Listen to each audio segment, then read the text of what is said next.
Hello dear student, welcome again in this lecture.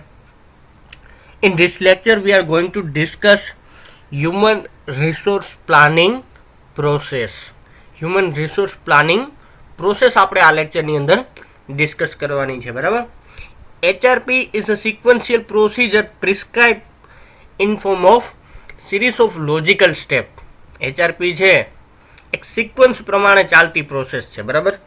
અને જે અહીંયા મેન્શન કરેલી છે જેમાં સિરીઝ ઓફ લોજિકલ સ્ટેપ જે આપણે અહીંયા મેન્શન કરેલા છે, બરાબર. તો આ બધા લોજિકલ સ્ટેપ ક્યાં ક્યાં છે આપણે ડિસ્કસ કરવાના છે. પ્રોસેસ છે, મોસ્ટ આઈએમપી ક્વેશ્ચન્સ છે, એક્ઝામની અંદર વારે ઘડીએ પૂછાતો હોય છે, બરાબર.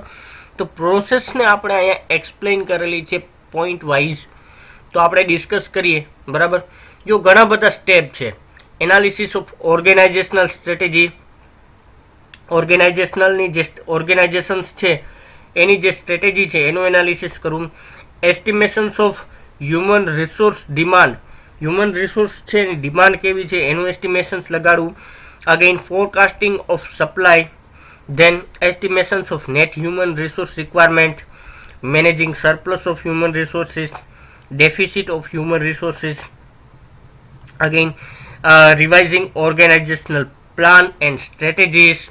આ બધી બાબતો છે જે આમાંથી પ્રોસેસ ઉપરથી તમને કોઈ પોઈન્ટ કોમ્પ્લિકેટેડ લાગતો હોય, કોઈ વર્ડ કોમ્પ્લિકેટેડ લાગતો હોય તો ડોન્ટ વરી, આપણે આગળ જેમ ડિસ્કસ કરીએ એમ તમને બધી બાબતોનો એક્ઝેક્ટ આઈડિયા ક્લિયરલી આવી જશે, બરાબર. તો આપણે વાત કરીએ ફર્સ્ટ જે આપણું સ્ટેપ છે, જે પ્રોસેસનું કયું છે first step, analysis of organisational strategy. Organisation માટેની સ્ટ્રેટેજી છે તમારી. ઓર્ગેનાઇઝેશનલ સ્ટ્રેટેજી કયા પ્રકારની છે? જો first step in the process, જે આપણી પ્રોસેસ છે, બરાબર, જે સિક્વન્શિયલ પ્રોસિજર છે કે જેમાં સિરીઝ ઓફ સ્ટેપ આપેલા છે અને એમાંનું જે ફર્સ્ટ જે સ્ટેપ છે કયું છે કે એનાલિસિસ કરવું. શેનું એનાલિસિસ કરવું?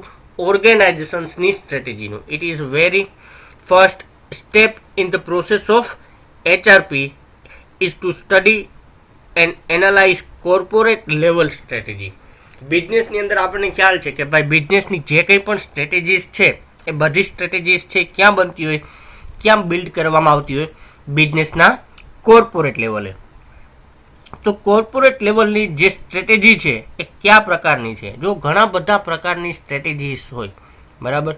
કોર્પોરેટ લેવલ સ્ટ્રેટેજીસ છે, બિઝનેસ લેવલ સ્ટ્રેટેજીસ છે, અગેઇન જે ઓપરેશનલ લેવલ સ્ટ્રેટેજીસ છે, બરાબર.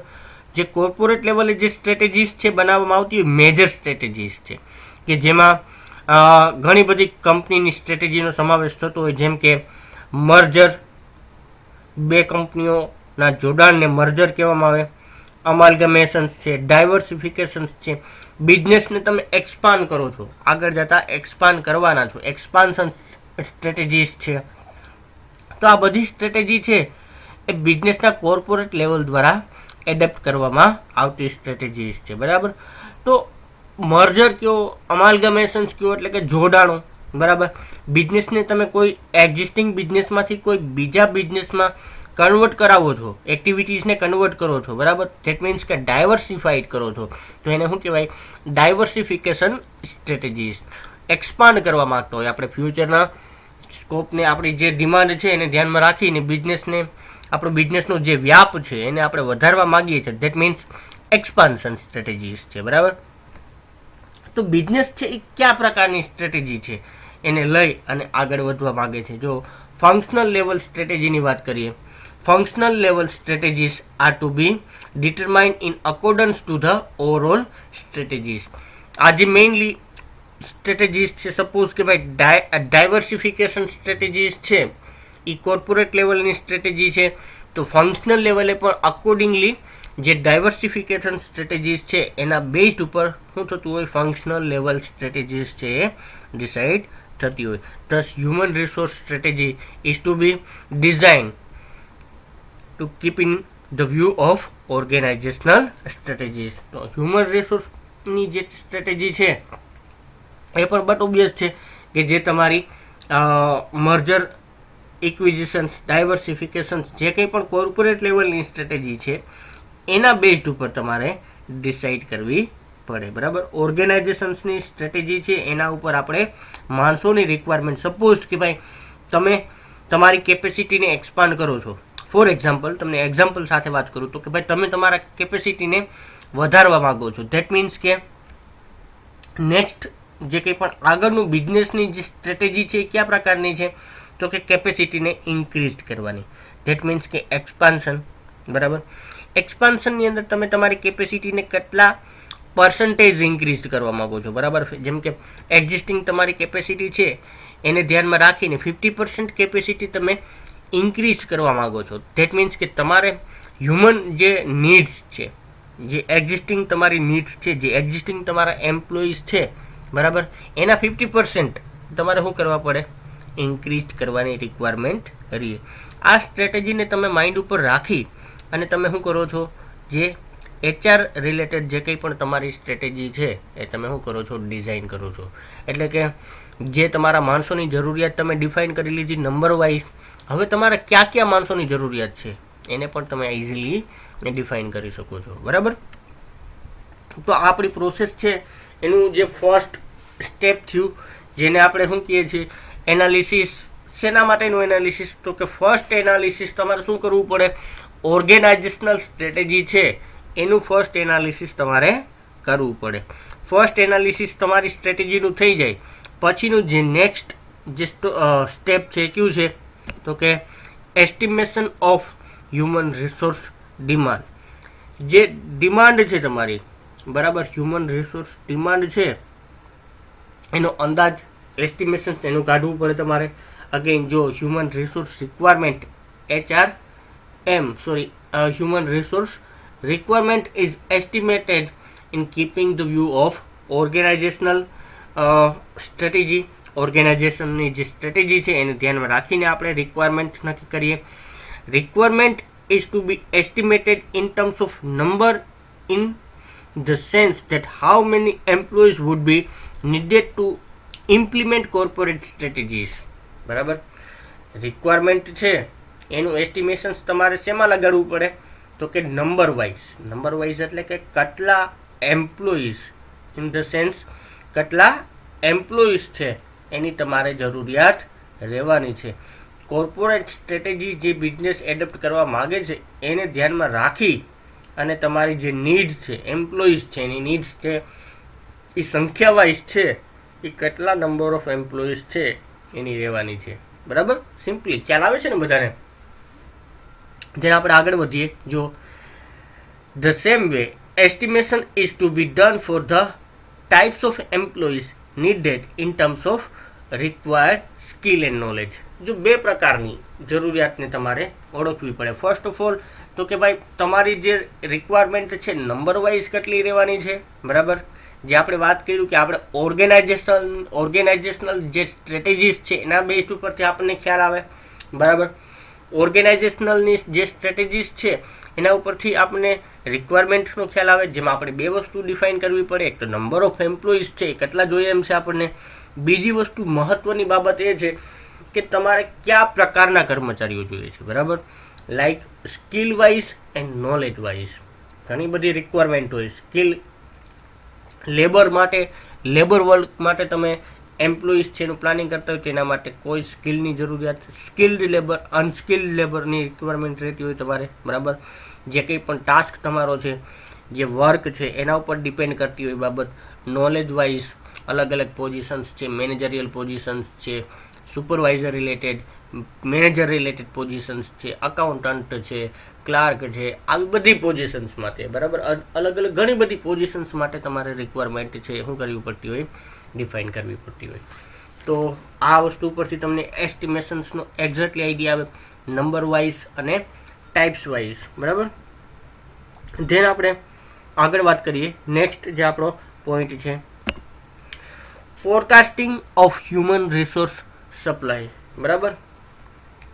જો the very first step in the exercise of estimating future supply of the human resource is to take a stock of existing human resource inventory.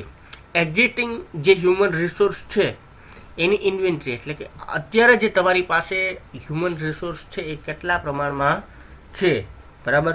Supply તમને ક્યાંથી મળે એમ છે, human રિસોર્સની જે સપ્લાય તમને ક્યાંથી અને કઈ રીતે મળે એમ છે, બરાબર. એની પહેલાં તમારે શું કરવું પડે, એક્ઝિસ્ટિંગ જે તમારી જે હ્યુમન રિસોર્સની જે ઇન્વેન્ટરી એટલે સ્ટોક, જથ્થો, બરાબર, જે આપણી પાસે છે, તો એ વસ્તુ છે આપણે કેરીડ આઉટ કરવી પડે. જો the first step in the exercise of estimating future supply of human resource, તો જ્યારે તમે ફ્યુચર સપ્લાયની વાત કરો ત્યારે પહેલાં તો તમારે શું કરવું પડે, એક્ઝિસ્ટિંગ જે સિનારીઓ છે એને તમારે શું કરવું પડે, ધ્યાનમાં લેવો પડે, જોવો પડે.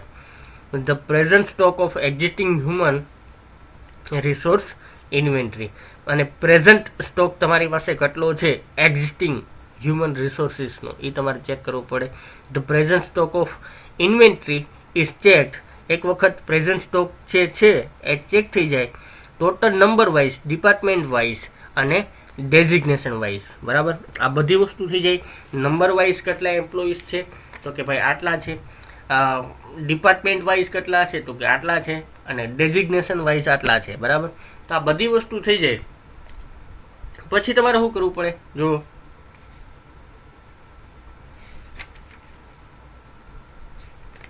then total number of employees is counted, બધા જે કંઈ પણ એમ્પ્લોઈઝ છે એને તમારે કાઉન્ટ કરવાના, બરાબર.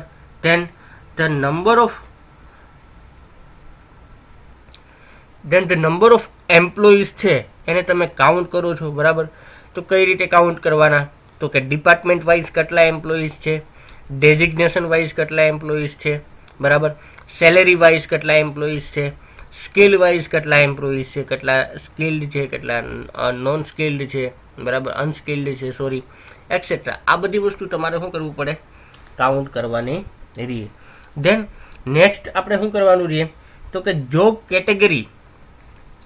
Categories are developed on the basis of some criteria. અમુક ક્રાઇટેરિયાના બેઝ ઉપર તમારે જોબ કેટેગરીઝ છે એને ડેવલપ કરવી પડે, બરાબર. જેમ કે સિમિલર જોબ છે એને એક કેટેગરીની અંદર તમારે ઇન્ક્લુડ કરવાની, જેટલી જે કંઈ પણ ટાસ્ક છે કેવા છે, સિમિલર છે, તો સિમિલર ટાસ્ક છે એને એક કેટેગરીની અંદર ઇન્વોલ્વ કરવાના. સેકન્ડ થિંગ, જેમાં અમુક સ્પેસિફિક સ્કિલની રિક્વાયરમેન્ટ હોય એને નેચર વાઇઝ તમારે શું કરવું પડે, અલગ અલગ જોબને તમારે ક્લાસિફાઈડ કરવી પડે. જોબ કેટેગરી ડેવલપ થઈ જાય, બરાબર, પછી શું કરવાનું, જો તેના આગળ job categories are developed on the basis of age. જે કંઈ પણ જોબ કેટેગરી છે એ એજના બેઝ ઉપર આપણે ડિસાઇડ કરવાની રહીએ, બરાબર. Again then the number and nature of employees are counted in age categories. અને પછી શું કરવાનું, તો કે ભાઈ નંબર અને નેચર ઓફ એમ્પ્લોઈઝ છે એને તમારે શું કરવાના, કાઉન્ટ કરવાના, બરાબર. સિમ્પલ બધી બાબતો છે. અગેઇન જો આપણે પોઈન્ટને હું તમને એક વખત હજી રિફર કરી દઉં, આપણે જે પ્રીવિયસ સ્લાઇડની અંદર, forecasting of human resource supply. Human resource supply છે એનું ફોરકાસ્ટિંગ, બરાબર. તો એની અંદર આપણે વાત કરીએ તો કે the very first step in exercise of existing future supply of human resource. Existing જે હ્યુમન રિસોર્સ છે એની સપ્લાય તમે જુઓ છો, બરાબર. તો એનું ફર્સ્ટ જે સ્ટેપ છે એ કયું છે, તો કે જે એક્ઝિસ્ટિંગ સ્ટોક તમારો જે ઇન્વેન્ટરી છે એને તમારે શું કરવી પડે, ધ્યાન ઉપર લેવી પડે. And then the present stock of inventory is check total number wise. જે પ્રેઝન્ટ સ્ટોક છે ઇન્વેન્ટરીનો એને કઈ રીતના ચેક કરવાનો, total number wise, department wise, designation wise, et cetera. અને જો ઇટ ઇન્વોલ્વ ફોલોવિંગ સ્ટેપ, જેમાં ફોલોવિંગ સ્ટેપ છે ઇન્વોલ્વ થતા હોય. The present stock of existing human resources, બરાબર. ફોલોવિંગ સ્ટેપની અંદર કયા સ્ટેપ છે, તો કે the number of employees is counted. Number of employees છે ને તમારે શું કરવાના, કાઉન્ટ કરવાના. Then counted number is counted department wise number wise count કરવાના, ડેઝિગ્નેશન વાઇઝ કાઉન્ટ કરવાના, સેલેરી વાઇઝ કાઉન્ટ કરવાના, સ્કિલ વાઇઝ કાઉન્ટ કરવાના, એક્સેટ્રા ઘણી બધી બાબતોના પેરામીટર જે કંઈ પણ તમે તમારા ઓન ક્રાઇટેરિયાને ધ્યાનમાં રાખીને ક્લાસિફાઈડ કરેલા છે એના વાઇઝ તમારે કાઉન્ટ કરવાના, બરાબર. Then job categories are developed on the basis of some criteria. Job categories છે તમારે શું કરવી પડે, ડેવલપ કરવી પડે, કે જેથી કરીને આપણે શું કરી શકીએ, જે સિમિલર જોબ છે એને અલગ તારવી શકીએ, બરાબર. જોબ કેટેગરીઝ છે આ developed on the basis of age, કે જેથી કરીને નંબર અને નેચર ઓફ એમ્પ્લોઈઝ છે, બરાબર, એને તમે ઇઝીલી ફાઇન્ડ આઉટ કરી શકો છો કે કેટલા આ નંબર અને નેચર ઓફ એમ્પ્લોઈઝ છે એની રિક્વાયરમેન્ટ આપણે કહેવાની છે, અથવા તો જે એક્ઝિસ્ટિંગ છે, બરાબર, સિચ્યુએશન્સ કયા પ્રકારની છે. તો આ રીતે તમે શું કરી શકો છો, તો કે ભાઈ એક્ઝિસ્ટિંગ જે forecasting of human resource supply જે છે હ્યુમન રિસોર્સની, એને તમે ફોરકાસ્ટ કરી શકો છો, બરાબર, જે એક્ઝિસ્ટિંગ ક્રાઇટેરિયા છે એને ધ્યાનમાં રાખીને. Estimations of net human resource requirement, જે નેટ હ્યુમન રિસોર્સ છે એની રિક્વાયરમેન્ટનું એસ્ટિમેશન્સ લગાડવાનું. Net human resource requirement is estimated taking into considerations of future demand and net future supply of employees.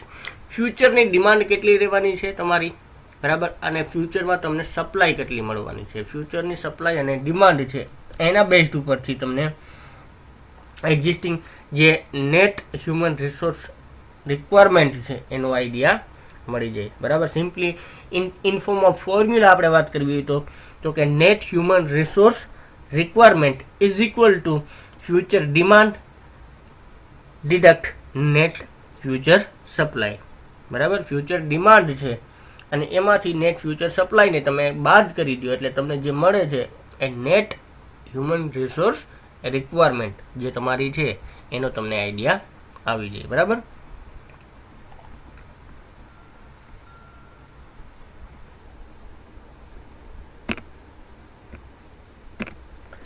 Managing surplus of human resources, જે next આપણો point છે managing surplus. Surplus એટલે શું થાય, તો કે વધારો, જે કંઈ પણ કર્મચારીઓ છે એનો વધારો. જો ઇફ એસ્ટિમેશન્સ, જે કંઈ પણ આપણે જે એસ્ટિમેશન્સ લગાડેલું છે, બરાબર, નેટ હ્યુમન રિસોર્સ એસ્ટિમેશન જે આપણું છે, જો estimation show surplus of human resource in the whole organisations or in any department or unit, accordingly plan is developed to adjust the employees.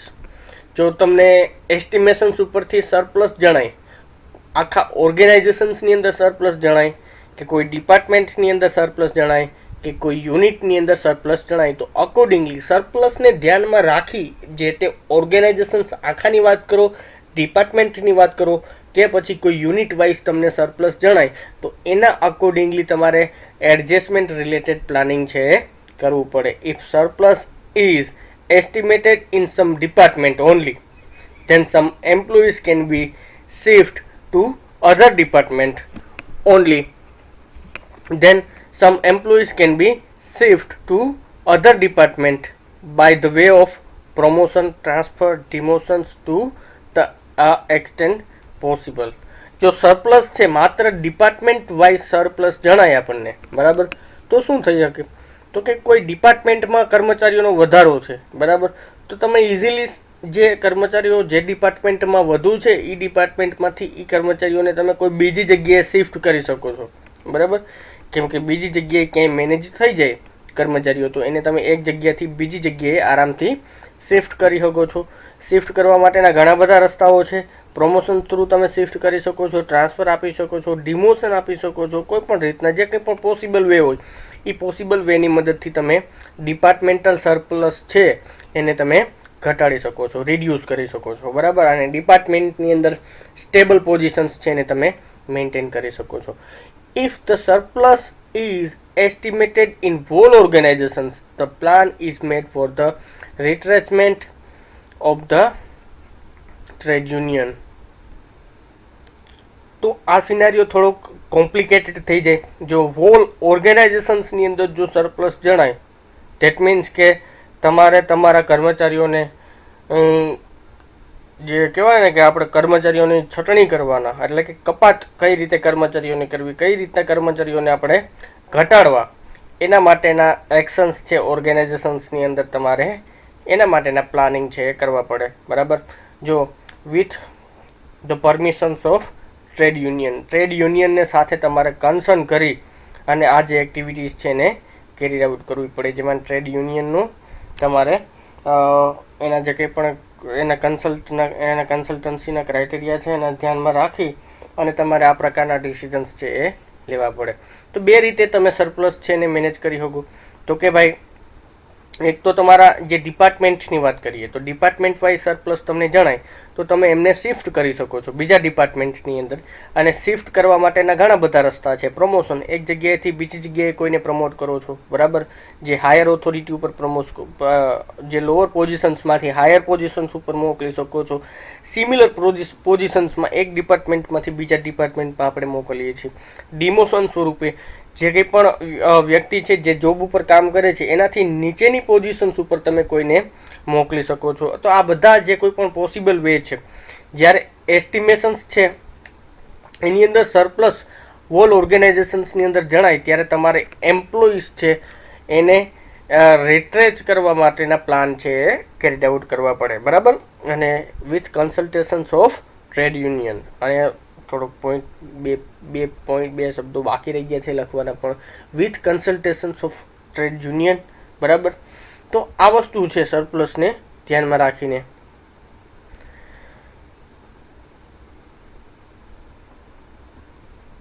બરાબર. હવે આપણે જો આ લેક્ચરને અલગ અલગ 2-3 ભાગમાં ડિવાઈડ કરવો પડશે. બરાબર. કેમ કે આપણો પોઈન્ટ છે એ થોડોક લાંબો છે અને હજી કન્ટિન્યુ નેક્સ્ટ જે લેક્ચર છે મે બી એના પછીનો લેક્ચર પણ આમનો જ સિમિલર પોઈન્ટનો આપણે કન્ડક્ટ કરવો પડે. બરાબર. તો આ લેક્ચર છે આપણે બહુ લાંબો ન કરતા અહીંયા સુધી રાખીએ. નેક્સ્ટ આપણે બીજા લેક્ચરની અંદર આપણે વાત કરીએ. બરાબર. આગળ. ઓકે. Thank you.